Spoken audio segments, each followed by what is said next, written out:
प्रथम स्वतंत्रता संग्राम के प्रत्यक्ष गवाह विजय राघवगढ़ के किले में मना आजादी का अमृत महोत्सव। आजादी के महा महोत्सव के अंतर्गत अमृत महोत्सव का मुख्य कार्यक्रम विजय राघवगढ़ के ऐतिहासिक किला परिसर में आयोजित हुआ। कार्यक्रम का शुभारंभ क्षेत्रीय विधायक संजय सतेंद्र पाठक, जिला पंचायत अध्यक्ष ममता पटेल, कलेक्टर प्रियंका मिश्रा सहित अन्य जनप्रतिनिधियों द्वारा कन्या पूजन के साथ किया। कार्यक्रम के दौरान आजादी के लिए अपने प्राणों तक का बलिदान देने वाले शहीदों को पुष्पांजलि अर्पित कर सभी ने नमन किया गया। स्वतंत्रता संग्राम में विजय राघवगढ़ के राजा सरयू प्रसाद और विजय राघवगढ़ किले की भूमिका पर विस्तार से जानकारी दी गई। कार्यक्रम में लोकतंत्र के प्रहरी मीसाबंदी राम सुजान सोनी का शॉल श्रीफल देकर सम्मान किया गया। कार्यक्रम को संबोधित करते हुए विधायक संजय सतेंद्र पाठक ने कहा कि सबको सम्मान मिले, सबके योगदान को सम्मान मिले, इस दिशा में देश के प्रधानमंत्री नरेंद्र मोदी काम कर रहे हैं। इतना ही नहीं, अंत्योदय को लक्ष्य मानते हुए उनके सर्वांगीण उत्थान की दिशा में विभिन्न योजनाएं केंद्र एवं राज्य सरकार द्वारा संचालित की जा रही हैं। आजादी की 75वीं वर्षगांठ के 75 सप्ताह पूर्व प्रारंभ किया गया जो यह कार्यक्रम अद्भुत है। मातृभूमि के प्रति प्रेम जागृत हो, हम देश के विकास में अपनी सहभागिता करें, समाज के प्रति अपनी जिम्मेदारी समझें और अपनी जवाबदेही समझें। इतना ही नहीं, इस भाव को आत्मसात करें, यह देश के लिए जरूरी है। स्वतंत्रता बहुत ही यत्नों प्रयत्नों और बलिदानों के बाद हमें मिली है। हमें यह स्वतंत्रता का उपहार देने वाले शहीदों के बलिदान को सदैव याद रखना होगा। वहीं उन्होंने देश के प्रधानमंत्री नरेंद्र मोदी के नेतृत्व की सराहना की। उन्होंने कहा कि हमारे देश के मुखिया विश्व कल्याण के लिए सदैव काम करते हैं। आगे जिला पंचायत अध्यक्ष ममता पटेल ने कहा कि जिन्होंने अपनी शहादत देकर हमें यह आजादी दिलाई है, हम उन्हें सदैव याद रखें, देश में एकता और अखंडता को बरकरार रखें, शासन की धरोहरों को अपनी धरोहर समझें, उनको सुरक्षित रखें और संरक्षित भी रखें। श्रीमती पटेल ने राजा सरयू प्रसाद एवं अन्य देशभक्तों का स्मरण कर उन्हें भावपूर्ण श्रद्धांजलि भी अर्पित की। अमृत महोत्सव कार्यक्रम को संबोधित करते हुए कलेक्टर प्रियंका मिश्रा ने भी सभी देशभक्तों की शहादत को नमन किया।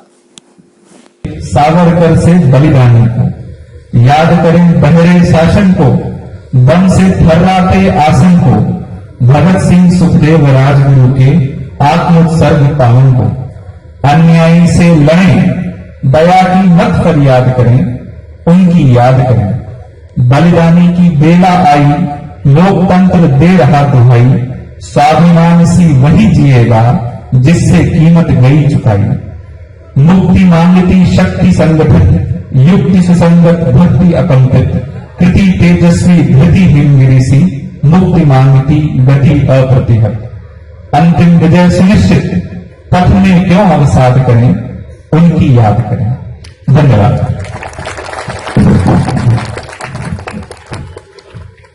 बहुत बहुत धन्यवाद सम्माननीय कलेक्टर महोदय। निश्चित रूप से देश के प्रति प्रेम भी जागृत हो जाएगा, जिम्मेदारियां भी जागृत हो जाएगी, वो कानून बना के नहीं भाव जागृत करके होंगी।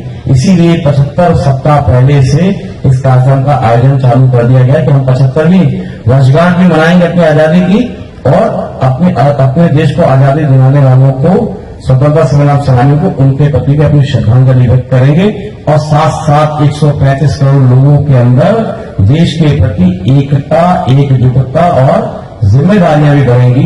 तो जो विश्व हमारे तरफ चारों तरफ से देख रहा है और जो कई देश ऐसे भी हैं वो आंख टेढ़ी करने की सोचते हैं, कर नहीं पाएंगे, वो चाहे चाइना हो, पाकिस्तान तो छोड़ दो, भूल जाओ, कुछ नहीं। तो जब ये देखेंगे कि 135 करोड़ लोग मुट्ठी बांध के एक हो चुके हैं, तो बिना चाइना और न ही दुनिया का कोई भी शक्तिशाली देश भारत को आंख भी नहीं उठा पाएगा। और एक दिन इसी के लिए कहते हैं कि भारत विश्व का सर्वश्रेष्ठ और सर्वशक्तिशाली देश बनेगा, क्योंकि जब हम सब मिलकर एक हो जाएंगे।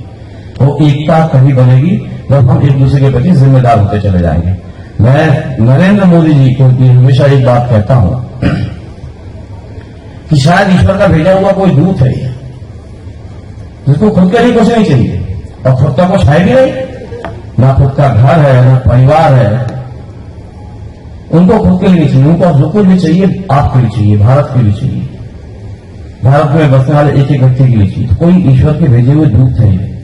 आने वाला समय और देखने को मिलेगा, आपको समझने को मिलेगा कि ये प्रधानमंत्री हमारे लिए बहुत सौभाग्य का विषय है, भारत के एक एक व्यक्ति के लिए, कि ऐसा नरेंद्र मोदी जैसा प्रधानमंत्री मिला, जो कितनी अच्छी सोच है। मैं इस मंच के माध्यम से नतमस्तक होकर नरेंद्र मोदी जी को प्रणाम करता हूं, साधुवाद देता हूं और हमारी विजय राघवगढ़ की जो एसडीएम है इनने मात्र 13-14 घंटे में तैयारी कर ली, क्योंकि कल रात की उड़ा पर शाम पे तो हैदराबाद की एसडीएम, यहाँ की पूरी प्रशासनिक टीम, सब लोगों ने मिलकर सिर्फ 13-14 घंटे के अंदर जो इतनी बढ़िया तैयारी की। आप पूरी टीम, एसडीएम मैडम, आपकी बाजू में बैठी शिखा जी और सभी लोगों को बहुत बधाई कि बहुत कम समय में आपने बहुत अच्छा शानदार देशभक्ति वाला एक कार्यक्रम का आयोजन किया। बधाई की बात है आप सभी लोग। और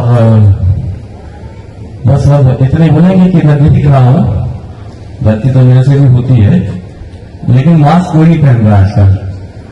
तो भैया ये देखो दोनों अधिकारी बस पहने हैं मंच पे, और गणेश राव इसलिए पहने क्योंकि इनका भी अभी छूट के आए हैं जेल से। अपने आसपास की हर छोटी बड़ी खबर देखने के लिए हमारे चैनल पुलिस ब्यूरोक्रेट्स न्यूज को बेल आइकन दबाकर सब्सक्राइब करें, जिससे आपको हर खबर समय से मिलती रहे। अधिक जानकारी के लिए हमसे संपर्क करें। हमारे कॉन्टैक्ट नंबर हैं 9039011886 एवं 9770229999।